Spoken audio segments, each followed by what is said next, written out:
"I'm not pretty," she whispered. The cowboy replied. "That's fine. I need honest, not fancy." Dry Creek, New Mexico Territory, late autumn, 1878. The dust never quite settled in Dry Creek.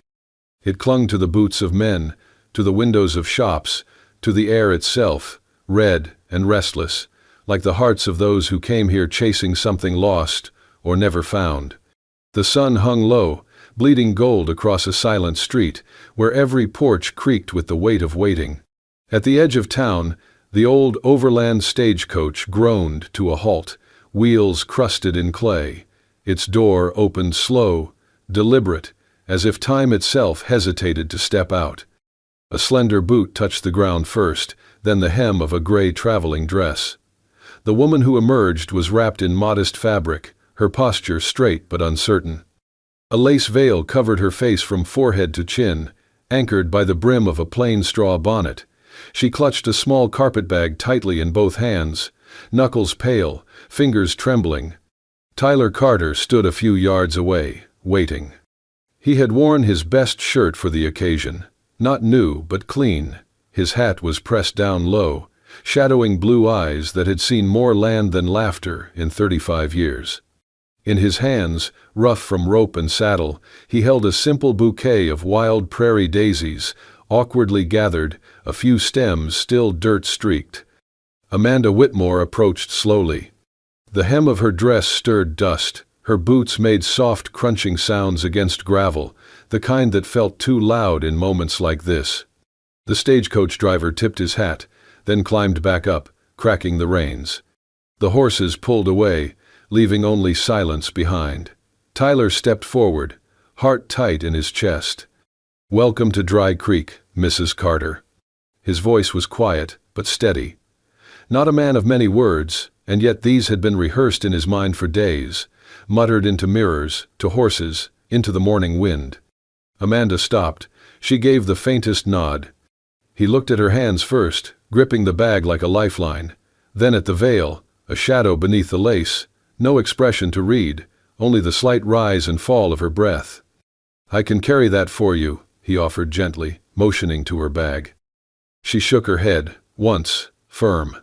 He smiled, not offended. "All right," he said, clearing his throat. "Well, the wagon is this way." He turned, gestured toward the dirt path that curved past the general store and up toward the hills. Amanda followed, 3 paces behind. The veil fluttered faintly in the wind, like a curtain hiding not just her face, but the life she had left behind. They walked in silence. The sun dipped lower, shadows stretched longer. When they reached the wagon, a small, sturdy 2-seater, hitched to a single brown mare, Tyler placed the flowers down on the seat and turned to help her up. Amanda hesitated. Tyler extended his hand, palm up. She took it with gloved fingers, barely touching his skin. He lifted her gently, then climbed in beside her. He waited a moment. "I imagine it's a long way from Boston," he said. She nodded again. He turned toward her, meaning to say something, perhaps about the land, the weather, the house waiting on the hill, but the veil, gently swaying, held him. Something unspoken pressed between them. "May I?" he began, reaching slowly toward the edge of her veil. But before his fingers could graze the lace, Amanda flinched. She pulled back sharply, voice cracking like thin ice.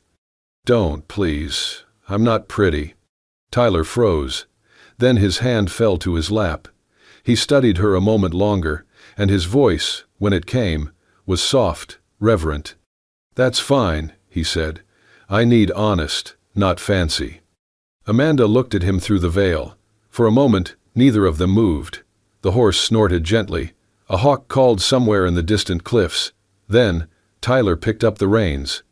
Without another word, they rode on, toward the hills, toward a house, toward something quiet and unnamed that waited in the dust. 1 week later. The Carter homestead stood quiet on the slope above Dry Creek, its clapboard siding weathered but sturdy, like the man who built it. Beyond the house, rows of fence line ran along golden grass, where cattle grazed slow and silent. Every sunrise arrived with wind in the wheat, and the scent of earth warmed by sun. Amanda rose early each day. She swept the porch, washed the tin dishes from breakfast, scrubbed the floors with pine soap, and baked biscuits without complaint.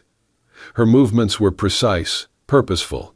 The only sound that followed her was the swish of her skirts and the soft rustle of her veil. The veil never left her face. Not when she fed the chickens, not when she gathered water, not even when she stood in the kitchen alone. Tyler noticed, but said nothing. Each morning, before she stepped out the door, she found a small, steaming tin cup waiting on the porch rail. Always the same, strong tea with a hint of wild mint, placed neatly beside a folded piece of paper, the handwriting rough but careful. "Good morning, Mrs. Carter. I fixed the fence line today." Or, "The North calf was born overnight, healthy and loud." She never replied, but each day she drank the tea. Inside, she kept the notes in a drawer by the stove, bundled together with a faded blue ribbon that had once been part of her traveling dress. Tyler spent his days with the land. He mended fences, cleaned stalls, patched the roof where winter had chewed through the shingles. He spoke to her politely, briefly, asking only about supplies, never about her past, never about the veil. In town, the whispers began. "They say she won't even let him look at her. Must be something real awful under that lace. Mail order brides, you get what you pay for." At the general store, one man snorted, loud enough to hear. Carter's wife got herself a face like sin and a tongue like silence. Tyler, who stood at the counter paying for flour, did not look up. He gathered his items, tipped his hat, and said quietly, "She does not need to be beautiful to be good." The storekeeper blinked. The room fell still. He walked out without another word. That night, Amanda stood by the window, watching the last light bleed across the hills. Her hands held a folded apron, clean and warm from the stove. Behind her, Tyler stepped in through the back door, boots muddy, shoulders tired. He paused when he saw her silhouette, thin and still against the dusk. He said nothing, just removed his hat and left it on the peg. She turned her head slightly toward him. "I made stew," she said softly through the veil. "Thank you," he answered. "Smells better than anything I ate all year." They sat at opposite ends of the table. He did not stare. She did not hide her voice. As he chewed, she noticed something. When he spoke to her, his gaze never lingered on her face, not with curiosity nor discomfort. He looked at her hands when she served bread. He watched the fire when she spoke. His attention was gentle, respectful. After dinner, he rose, cleared his plate. "I will fix the well pump tomorrow," he said. "It's stubborn as a mule." She nodded, fingers tightening on the edge of her cup. Outside, wind pressed against the walls like an old story trying to get in. Inside, two people who did not know how to fall in love sat in silence, learning how to be kind. Amanda sat at the small kitchen table, her hands stained faintly with blackberry jam from that morning's preserves. A thin sheet of parchment lay before her, creased where she had folded and unfolded it too many times. The ink on the page was still wet. "Dear Clara, you asked me once why I left, why I chose this. The truth is, I could not stay where every mirror felt like mockery. Do you remember when Charles broke off the engagement? He said I would frighten our children. He said he could not kiss a mouth that reminded him of fire. He said his mother warned him not to marry a girl with ruined skin." Her hand paused, hovering. He was right, perhaps. I do not look like the women in town. I do not smile easily. But I am still here, and I have not burned. She stopped writing. The quill trembled in her fingers. Slowly, she folded the letter, tucked it into the pocket of her apron, and stood. She would not send it. Outside, the sun cast long shadows across the barnyard. Tyler was on the porch, seated in his usual chair, whittling a piece of cedar. His shirt sleeves were rolled up, forearms dusted with sawdust and sweat. He looked like someone carved from earth and time, quiet, solid, and alone. Amanda watched him from the doorway for a moment before stepping back into the house. Later that evening, she brought in the folded laundry. As she passed the parlor, she saw the door slightly ajar. Candlelight flickered against the wall. She paused. Tyler was seated at the small writing desk near the window, a wooden box open before him. Inside were only a few items: a black ribbon, a dried yellow flower, and a single photograph. Amanda stood still, her breath shallow. Tyler did not notice her at first. He was staring at the photograph in his hand, a woman, lovely and smiling, with hair pinned neatly behind her ears. Amanda stepped lightly, meaning to pass unnoticed. But Tyler spoke without turning. "She was beautiful," he said, voice low and thoughtful. Amanda froze. Tyler continued, not lifting his gaze. "Everyone said so, and she knew it. But she lied to me." Amanda's voice came hesitant. "About what?" He exhaled slowly. "About who she was, about what she wanted. She married a cowboy but dreamed of city lights. She said she loved the land, but she hated the quiet. Hated me, eventually." Amanda stepped closer. The lace of her veil caught the candle's glow. "She left?" she asked softly. He finally looked up, his eyes tired but open. "One morning, she just rode away. No goodbye." Amanda's hands twisted around the hem of her apron. "I am sorry." He shook his head.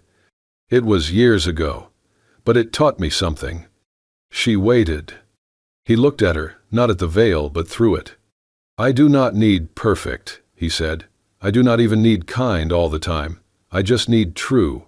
I'll find." Amanda swallowed, her voice barely audible. "What if I am not?" He blinked. "Not what?" She lowered her gaze. "What if I am not true? What if I disappoint you?" Tyler stood slowly, walked toward her. Stopped just close enough to speak softly. "I am not afraid of disappointment, Amanda." She met his eyes. He added quietly, "I'm afraid of lies, not scars." And in that moment, with a veil between them and the weight of two pasts hanging heavy in the air, something fragile passed between their hearts, a trust born not of promises, but of pain. The wind came without warning, howling down from the north like a beast loosed from the mountains. Trees bowed, dust rose, chickens scattered. Amanda stood at the kitchen window, eyes narrowed at the dark sky tumbling overhead. A sharp crack split the air. She turned toward the barn and saw the roof buckle, one corner collapsing in a blur of shingles and hay. Lightning flashed behind it. Thunder rolled so close it rattled the walls. Then she heard it, the frantic cries of horses. She grabbed her shawl, tied it tight around her head, veil tucked underneath, and bolted out the door. Her boots slipped in mud as rain hammered down, but she pressed forward, skirts dragging heavy behind her. Inside the barn, the mares kicked and twisted in their stalls, their eyes wide with fear. Amanda flung the gates open, trying to soothe them with a voice nearly drowned by the storm. "It's all right," she called. "Easy now, I'm here, I've got you." One of the horses reared. Amanda ducked, slipped in the straw, and fell hard. Her shoulder struck a beam, and her veil caught on a nail, tearing down the middle.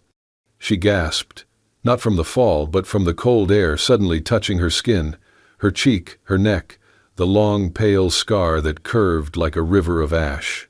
She scrambled up, one hand pressed to her face, trying to hold the veil together with muddy fingers. Footsteps thundered behind her. "Amanda!" Tyler's voice, urgent, strained. He rushed in, soaked to the bone, eyes searching until they found her crouched by the stall. He dropped to his knees beside her. "You're hurt." "Don't look at me," she cried, turning away. "Please, do not look." Her voice cracked, full of something deeper than fear, shame, years thick. "I know I'm ugly. I know. I do not want your pity." Tyler froze. Then, slowly, he shrugged off his coat. Without saying a word, he draped it gently over her shoulders, pulling it close around her like a blanket. Amanda flinched at first, then stilled. His hands were shaking. Not from fear, not from disgust, from care. He helped her to her feet, one arm around her back, steadying her as the rain poured harder. They stumbled out of the barn and into the house, leaving muddy footprints on the wooden floors. Inside, he guided her to the bench by the hearth. The fire was low, flickering weakly. Tyler knelt in front of her, still breathless, still dripping. Amanda turned away, pressing the torn veil to her cheek. "I should have stayed hidden," she whispered. "I should have stayed inside." Tyler reached out, tentative, careful, and took her hand in his. It trembled in his grip. "You think I care about a scar?" he said, voice low. She said nothing. He squeezed her hand gently. "You think I came all this way, married a stranger, because I was looking for a perfect smile?" Still silence. "I have lived through drought, through nights colder than stone, through the sound of my own name echoing with no one to answer. And you—" He paused, eyes soft. "You ran into a falling barn to save animals that are not even yours yet. You fell, bled, stood back up. You are more courage than I ever carried in my whole damn body." She looked at him then, really looked. Rain still drummed against the windows. Somewhere outside, the barn moaned with wind. Tyler raised his hand slowly and brushed a streak of mud from her cheek. His touch was light, reverent, not afraid, not repulsed. He did not stare, he did not flinch.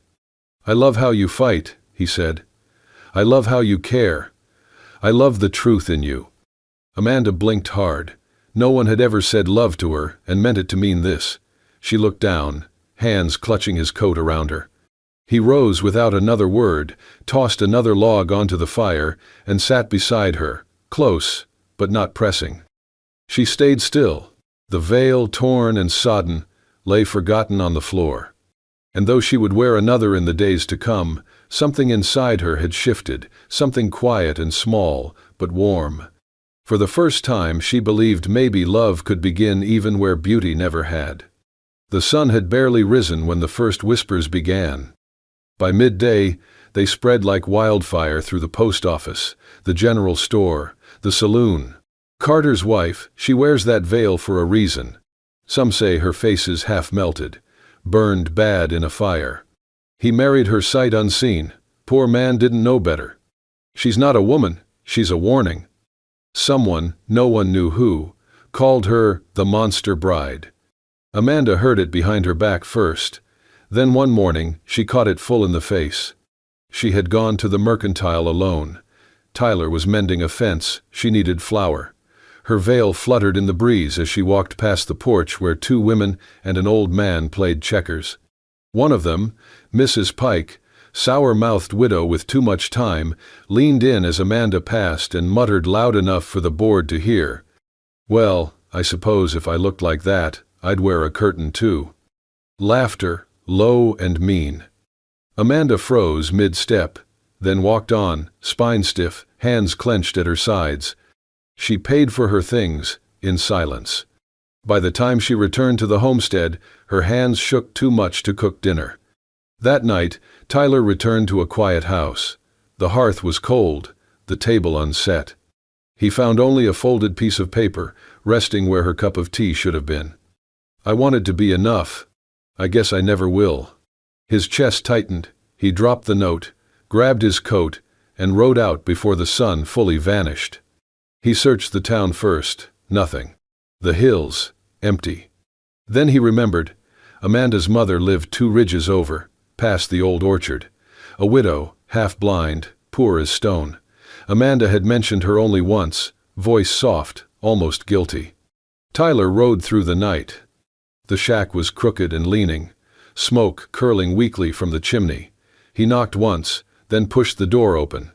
The old woman sat in a rocker by the fire, a quilt over her knees, eyes milky but alert. "You're the husband," she rasped, not unkindly. "She's in the back, been crying, said she didn't belong." Tyler removed his hat. I need to speak with her." The woman held up a hand, stopping him. "Let her rest, she's been carrying too much." She gestured to a chair. He sat. The woman leaned forward, her voice rough but steady. "You want to know what gave her that scar?" Tyler didn't answer. just looked down at his hands. She was 16.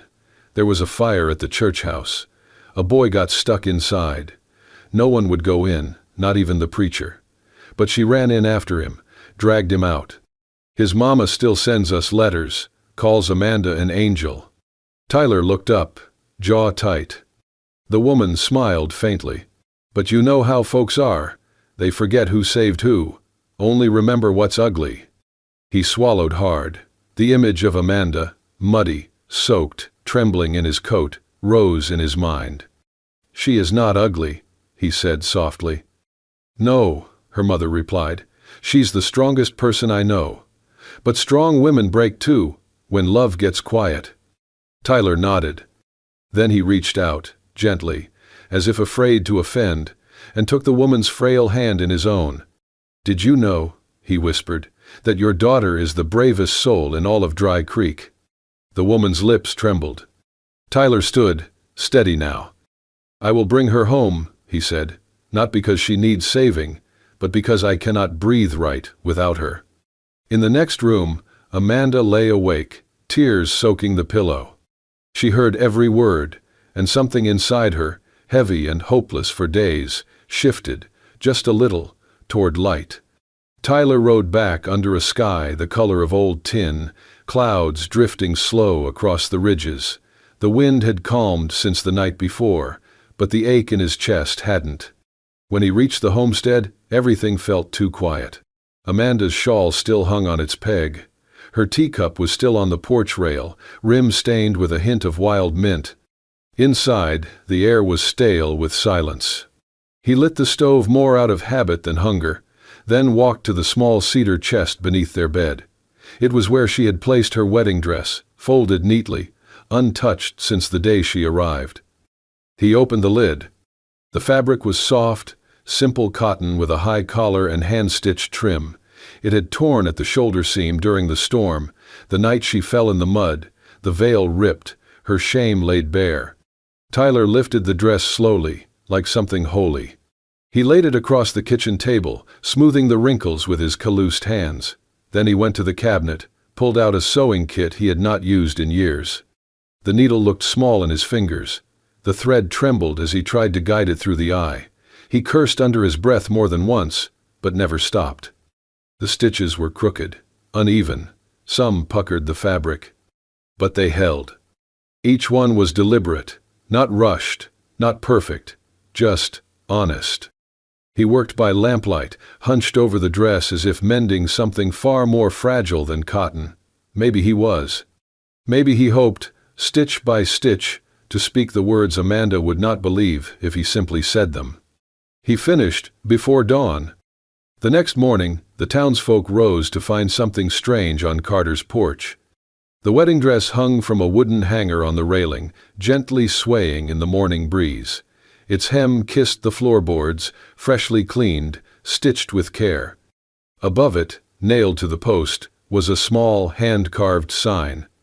The letters, carved rough, read, "For the bravest woman I know." People stopped. At first, just one, an old woman on her way to the well. She paused, stared, and walked on. Then another came, and another. By noon, someone had left a single daisy on the porch rail. An hour later, a jar of wildflowers joined it. By sundown, there were a dozen, bouquets, small notes, a fresh apple pie, even a crocheted shawl. No one spoke about it aloud. But the whispers changed. "She saved a child, you know. Ran into a burning building. Maybe Carter was right after all. She's not what we thought. She's more." Tyler said nothing to anyone. He sat on the porch that evening, boots muddy, hat resting on his knee. The wind shifted through the cottonwoods, brushing against the dress like fingers of memory. He watched as one man, quiet, usually cruel, approached with a bundle of bluebells. He placed them gently beneath the dress and stepped back, head bowed. "Guess I was wrong," the man murmured. Tyler didn't respond. He did not need to. The message had been sent, not with fists or arguments, but with thread. With crooked stitches, and one small sign carved by a man who had never learned poetry, but understood what it meant to honor someone with his hands. Amanda had not returned, but the house had begun to wait for her, not just as a place, but as a truth. She was not a hidden thing anymore. She was courage, sewn into cotton. And for the first time since Tyler Carter came to Dry Creek, the town saw love not as something pretty, but as something earned. Amanda arrived just as the sun began dipping behind the hills, its gold brushing the tops of the prairie grass like a whisper. Her boots crunched over the gravel path leading to the house, now strangely still, wrapped in the hush that comes before something sacred. She had not planned to return that day. In truth, she had not planned anything since fleeing. But something, the wind, the ache in her chest, her mother's silent nod, had carried her back. When the homestead came into view, she stopped in her tracks. The wedding dress. It hung from the porch rail, swaying gently in the breeze, its once torn shoulder now crudely but lovingly mended. Beneath it lay bundles of wildflowers, fresh fruit in jars, and folded cloths, all left by strangers who once stared at her veil with suspicion.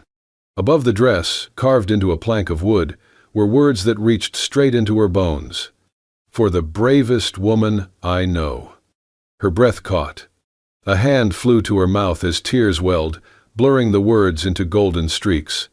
She walked the last step slowly, her heart trembling in a way it had not in years. The veil fluttered at her sides, barely held now by a pin behind her ear. Tyler was already there. He stood by the fence, hands loose at his sides, not moving, not speaking. He had seen her approach from the road but had made no gesture. He did not walk to her. He did not smile. He waited. Amanda turned to him, throat tight. Her voice, when it came, cracked with all she had carried. "Why?" she asked. "Why did you do all this?" Her eyes searched his, desperate for something she could not name. He took a step forward, then stopped, no closer than he had to be. "Because I do not need beautiful," he said. "I do not need perfect. I do not need fancy words or smooth skin or a face the world admires." He let the silence hold a moment, firm and gentle. "I need real. I need someone who runs into fire to save a child, who speaks less but means more, who hides, not out of vanity, but because the world never taught her how to be seen." Amanda looked at the dress again, then at the man who had sewn it. Tyler's voice softened. "And you, Amanda Whitmore, you are the realest person I have ever known." Her fingers rose slowly. They found the edge of her veil, the last shield between them, and hesitated. Tyler did not urge her. His eyes stayed steady. His feet stayed planted. Amanda closed her eyes, and then, with a breath she had been holding since the day she left home at 16, she pulled the veil from her face. The wind caught it, lifted it briefly, then dropped it gently onto the porch boards.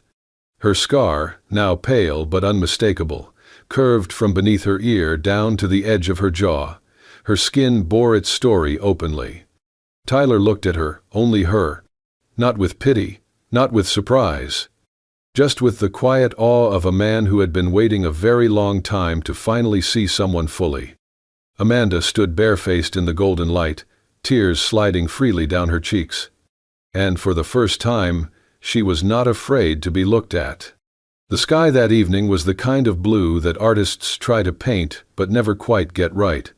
Washed soft by the light, touched gold at the edges, endless in every direction.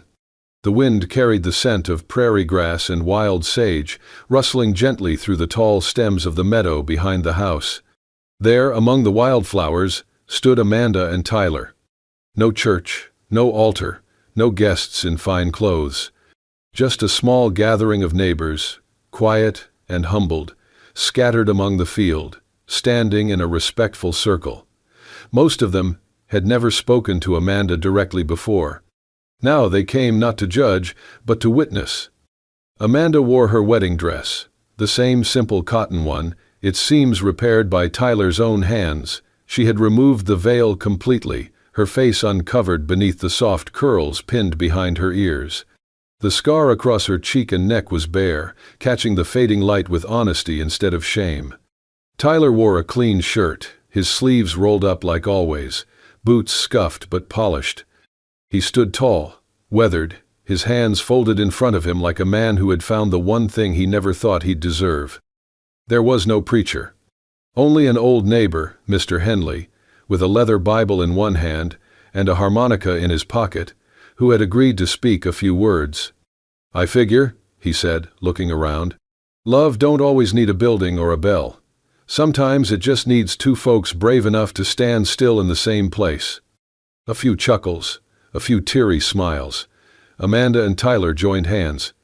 Tyler's thumb gently brushed over the back of hers, a small movement, but full of reverence. The wind played with her dress, tugged gently at his collar. When it was time for vows, Amanda's voice trembled, but did not break. "I don't have much to give," she said quietly, eyes only for him. "Just work-worn hands, a scarred face, and a heart that's learning how to stay." Tyler didn't speak for a moment. His throat moved as he swallowed. Then, softly, he said, "That's everything I ever needed." A silence settled over the field, sacred and still. Amanda took a half-step closer, her voice almost a whisper. "I'm still not pretty." Tyler looked at her, the corner of his mouth lifting into the gentlest smile. "That's fine," he said. "I need honest, not fancy." He lifted one hand and placed it softly against her cheek, his thumb resting just beside the scar. Then he leaned in and pressed a kiss to her forehead, right where the mark began. Gasps were heard from some in the crowd, not from shock, but from something like awe. There were no rings. Just hands held tight, just vows spoken true, just the sound of wildflowers brushing against boots, and a harmonica beginning to play a slow, tender tune as Mr. Henley stood back and gave them space. Tyler and Amanda stood together, sunlight kissing their shoulders, the wind tossing the ends of her dress in little loops of joy. They did not need music. The land sang for them. From a distance, it would have looked like nothing, just two figures in a field, a patch of white dress, a few scattered people. But if someone had stood there with a camera, if a lens had panned slowly outward, the frame would have filled with gold, light, and dust hanging like halos in the air, and love, quiet, unwavering, settling over them like a second skin. And if there had been a voice, a narrator to end the tale, it might have said, "Out here in the West, beauty fades with the sun and wind, but truth, and the courage to love with open eyes, endures." Then the scene would fade, the harmonica still playing softly, and the screen would darken, but the feeling, that ache, that warmth, would stay. If this story touched your heart, if it made you believe, even just a little, that love doesn't have to be perfect to be powerful, then you're already part of something we hold dear here. At Wild West Love Stories, we tell the kinds of tales that ride slow but hit deep, stories of scars and second chances, of men who speak soft, and women who dare to stay. Tap that bell, hit that like, subscribe to join us for more unforgettable romances from the heart of the American frontier. Because out here, bullets may have missed, but hearts never did.